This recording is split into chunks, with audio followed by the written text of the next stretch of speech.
श्रमिक special train रे प्रवासी श्रमिकों यात्रा ପାଇଁ एसओपी जारी होईଛି। केंद्र गृह मंत्रालय ट्रेन माध्यम प्रवासी परिवहन ପାଇଁ सातसूत्री एसओपी बा मानक कार्यविधि जारी करिछि। एही सातसूत्री एसओपी रे कुहा जायछि जे प्रवासी श्रमिक और कर्मचारी मानक परिवहन ପାଇଁ भारतीय रेल श्रमिक स्पेशल ट्रेन चलाइबो। केंद्र गृह मंत्रालय और राज्य सरकार मानक सह आलोचना रे एसबु ट्रेन चलाचल कराजिबो। एही ट्रेन प्रेरण करथिबा राज्य और पहुंचुथिबा राज्य सरकार माने जणे जणे शीर्ष अधिकारी बा नोडल ऑफिसर नियुक्ति करिवे। यात्री मानक आगमन यात्रा राज्य सरकार सह आलोचना रे बुकिंग ट्रेन डब्बा मध्य सामाजिक दूरत्व पालन आदि पई प्रोटोकॉल भारतीय रेल पक्षरु प्रस्तुत कराजिबो। सेहीपरि जांच कराजिबा परे केवल लक्षणहीन यात्री मानक यात्रा करिवाकू दियाजिबो। यात्री माने निज निज राज्य रे पहुंचिबा परे नियम पालन करिवे, अर्थात सेमाने पहुंचिया परे राज्य सरकार नियमानुसार क्वारंटाइन रे रहिबे।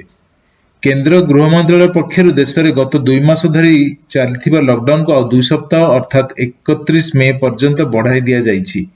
देश में कोरोना संक्रमण मात्र 1 लाख टपी जाइथिबारु सरकार लॉकडाउन को कड़ाकड़ी पालन पई निर्देश दैछंती।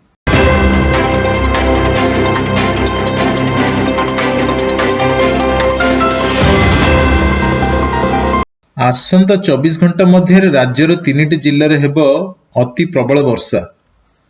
बंगोपसागर सृष्ट भयंकर सामुद्रिक झड़ अम्पन प्रभाव में आसंता 24 घंटा मध्य उपकूल ओडिशार विभिन्न जिल्लार प्रबल अति प्रबल वर्षा हेबार संभावना रही। एही जिल्लागुड़िक मध्य रही भद्रक, केन्द्रापड़ा और जगतसिंहपुर। प्रबल घड़घड़ी सह अति प्रबल वर्षा हेबाकू एही जिल्लागुड़िकर पानी विभाग पक्षरु ऑरेंज वार्निंग जारी करा जायछि।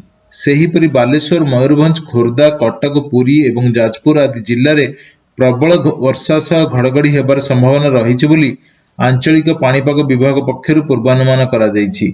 एही सबु जिला को येलो वार्निंग जारी करा जायछि। सेहीपरि 21 तारिख रे मयूरभंज और बालेश्वर जिल्लार केतेक स्थान रे प्रबल अति प्रबल वर्षा हेबार संभावना रही। मयूरभंज और बालेश्वर को ऑरेंज वार्निंग जारी करा जायछि। जाजपुर, भद्रक और केन्दुझर रे 21 तारिख दिन घड़घड़ी सह प्रबल वर्षा बोली पूर्वानुमान होईछि। तेणु एही जिल्लागुड़िक मध्य ऑरेंज वार्निंग जारी होईछि।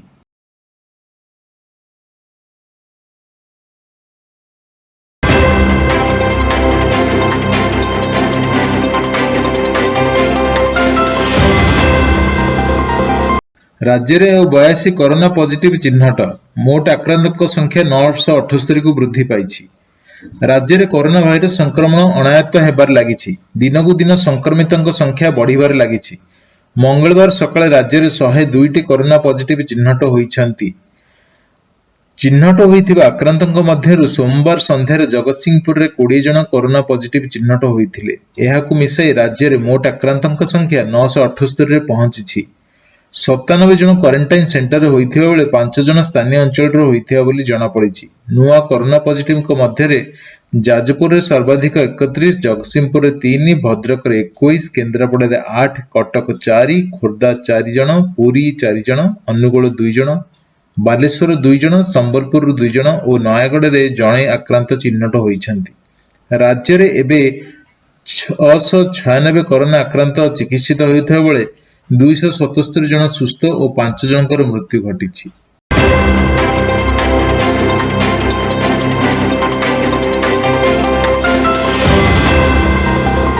लॉकडाउन समय सीमा 31 मई जाए वृद्धि पाई। कोरोना संक्रमण जो भारत संक्रमित एवं मृतकों संख्या बढ़िबार लागिछि। एहाकू दृष्टि रखी केंद्र सरकार पक्षरु लॉकडाउन समय सीमा को चतुर्थ थर लगी वृद्धि करा जायछि। मई 31 पर्यंत देश में लॉकडाउन जारी रहिबो। चतुर्थ थर पर जारी होइतिबा लॉकडाउन समय सीमा 14 दिन रही। चतुर्थ थर लॉकडाउन पर केंद्र सरकार जातीय विपर्यय परिचालन कर्तृपक्ष घोषणा करिया परे स्वराष्ट्र मंत्रालय पक्षरु मार्गदर्शिका प्रकाश पाइछि। लॉकडाउन समय घरोई तथा विदेशी उड़ान को बंद रखा जिबाकू कुहा जाइछि। सेहीपरि हॉटस्पॉट कड़ा कटकणा पूर्ववत रहिबो बोली सूचित करा जाइछि। धार्मिक स्थल, shopping mall, metro, cinema hall, restaurant, hotel, swimming pool, मनोरंजन पार्क, स्टेडियम आदि बंद रहिबो। एहा सहित समस्त स्कूल कॉलेज मध्य बंद रहिबो।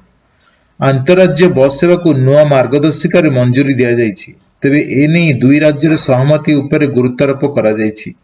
रात्रकालीन कर्फ्यू जारी रहिबो। सकाळ 7टाରୁ ସନ୍ଧ୍ୟା 7ଟା पर्यंत ଘରୁ ବାହାରିବା ଉପରେ ପ୍ରତିବନ୍ଧକ ରହିବ।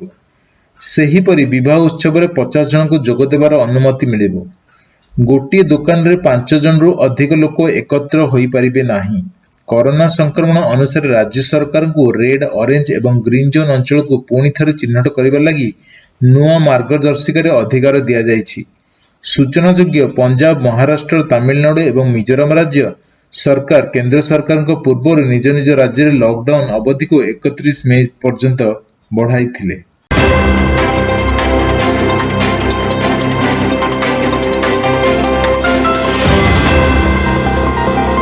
ସଂଶୋଧନ ହେଲା national highway fee rule. FASTag ବୈଧ ନଥିଲେ ଗାଡ଼ି ମାଲିକ ଗଣିବେ 2 ଗୁଣ ଟିକସ। ଫାସ୍ଟ୍ୟାଗ ନଥିବା, ବୈଧ ନଥିବା କିମ୍ବା ଅକାମୀ ହୋଇଯାଇଥିବା ଫାସ୍ଟ୍ୟାଗ ଗାଡ଼ି ମାଲିକମାନେ ସାବଧାନ। ଫାସ୍ଟ୍ୟାଗ ନଥାଇ କିମ୍ବା ଅବୈଧ ଫାସ୍ଟ୍ୟାଗ ଥାଇ ଯଦି କୌଣସି ଯାନବାହନ ଟୋଲ ପ୍ଲାଜାର ଫାସ୍ଟ୍ୟାଗ ଲେନ୍ ଦେଇ ଯିବାଆସିବା କରିବେ, ସେମାନଙ୍କୁ 2 ଗୁଣା ଟୋଲ ଫି ଦେବାକୁ ପଡ଼ିବ। ଅର୍ଥାତ୍ 2 ଥର ଯିବାଆସିବାର ଟିକସ ଭରଣା କରିବାକୁ ପଡ଼ିବ। ଏନେଇ ସଡ଼କ ପରିବହନ ଓ ରାଜପଥ ମନ୍ତ୍ରଣାଳୟ ପକ୍ଷରୁ ବିଜ୍ଞପ୍ତି ପ୍ରକାଶ ପାଇଛି।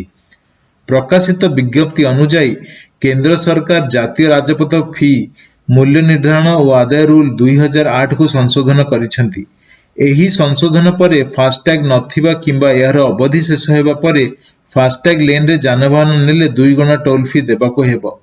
ପୂର୍ବରୁ ଥରେ ମାତ୍ର ଯିବାଆସିବା ଫି ଦେବାକୁ ପଡୁଥିଲା। ଅନେକ ଯାନବାହନ ଫାସ୍ଟ୍ୟାଗ ବୈଧ ଥାଇ କିମ୍ବା ନବୀକରଣ ନକରି ଫାସ୍ଟ୍ୟାଗ ଲେନ୍ରେ ଯାଉଛନ୍ତି। ଏହାଦ୍ୱାରା ସମସ୍ୟା ସୃଷ୍ଟି ହେଉଛି। ଏହାକୁ ରୋକିବା ଲାଗି ନିୟମ ଉଲ୍ଲଂଘନକାରୀଠାରୁ ବଡ଼ ଆକାରର ଜରିମାନା ଆଦାୟ କରିବାକୁ ନିଷ୍ପତ୍ତି ହୋଇଛି।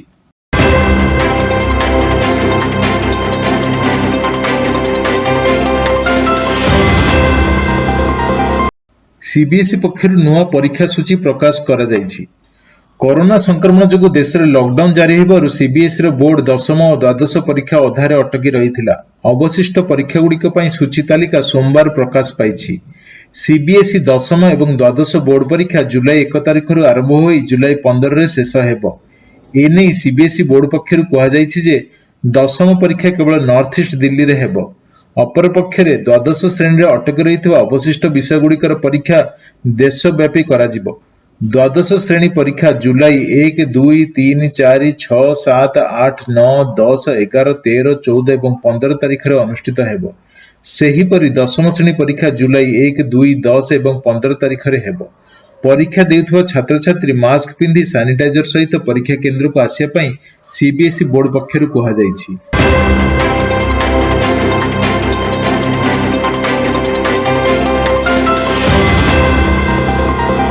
ଘଣ୍ଟା ପ୍ରତି 15 କିଲୋମିଟର ବେଗରେ ଗତି କରୁଛି ବାତ୍ୟା ଅମ୍ପନ।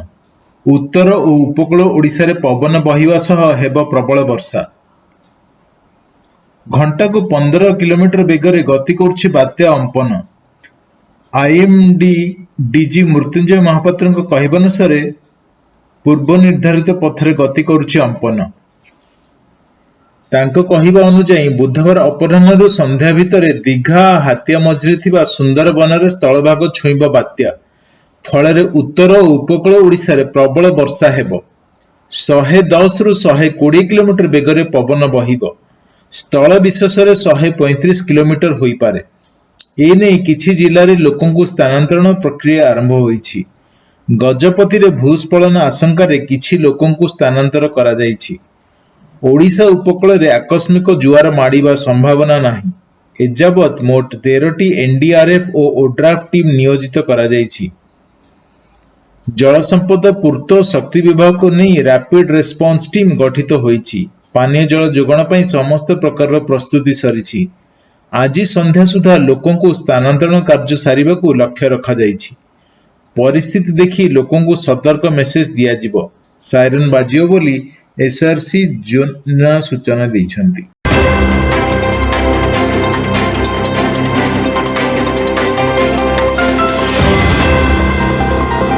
ଆଜିଠୁ ସବୁ କର୍ମଚାରୀ ଅଫିସ ଆସିବେ। କରୋନା ସଂକ୍ରମଣ ଯୋଗୁଁ ଲକଡାଉନ ଜାରି କରାଯାଇଥିବା ବେଳେ କର୍ମଚାରୀମାନଙ୍କ ଅଫିସ ଆସିବା ଉପରେ ସରକାର କଟକଣା ଲଗାଇଥିଲେ। ଏହି ନିର୍ଦ୍ଦେଶକୁ ରାଜ୍ୟ ସରକାର ସୋମବାର ପ୍ରତ୍ୟାହାର କରିନେଇଛନ୍ତି। ମଙ୍ଗଳବାର ଠାରୁ ସମସ୍ତ କର୍ମଚାରୀ ଅଫିସ ଆସିବେ। ମାତ୍ର କର୍ମଚାରୀମାନଙ୍କୁ ସାମାଜିକ ଦୂରତା ନିୟମ କଡ଼ାକଡ଼ି ଭାବେ ପାଳନ କରିବା ପାଇଁ କୁହାଯାଇଛି। समस्त सरकारी विभाग एवं एहार जिला ब्लॉक पंचायत स्तर कार्यालय गुड़िकर समस्त कर्मचारी एही नियम को पालन करिए बोली सरकारक साधारण प्रशासन विभाग पक्षरु जारी कर जाइथिबा विज्ञप्तिर सूचना दिया जाइछि। जेहु कर्मचारी माने इन्फ्लुएंजा जोगु असुस्थ थिबे किंबा निश्वास प्रश्वास नेबारे गुरुतर समस्या अनुभव करुथिबे सेमाने ऑफिस आसीबे नाही, सेमाने छुट्टी पई आवेदन करी घरे रहि जाई परिबे।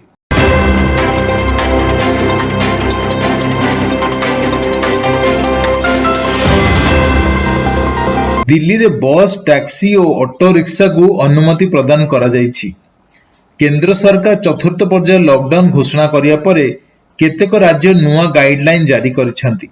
एथिरे साधारण परिवहन सेवा आरंभ करिबा सह बाजार खोलिबा पई अनुमति मिलिछि।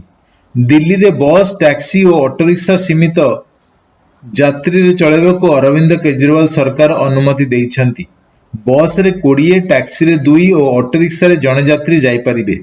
बस रे बसिबा पूर्वरु यात्री को स्वास्थ्य परीक्षा करा जिवो। घरोई कार्यालय संपूर्ण कर्मचारी खोलिया को अनुमति मिलिथिले हैं, जेते संभव अधिक कर्मचारी घरे रही काम करिया को परामर्श दिया जाइछि। बाजार खोलिबा को कहा जाइथिले हैं, दुकान गुडी को जुग्म अजुग्म सूत्र रे खोलिबे। स्पोर्ट्स कॉम्प्लेक्स और स्टेडियम खोलिबो किंतु दर्शकों को अनुमति मिलिबो नाही।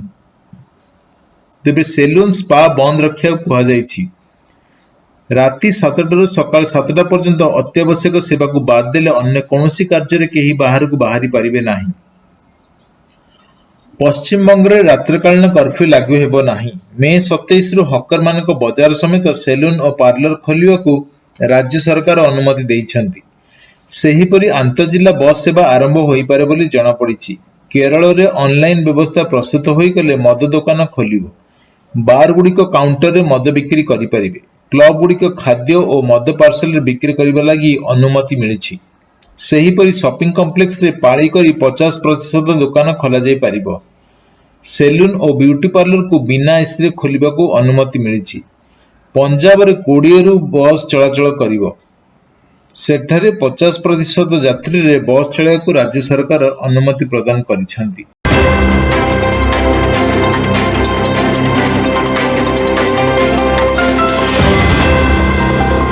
ऑफिस कर्मचारी पई केंद्र गाइडलाइन जारी करछि।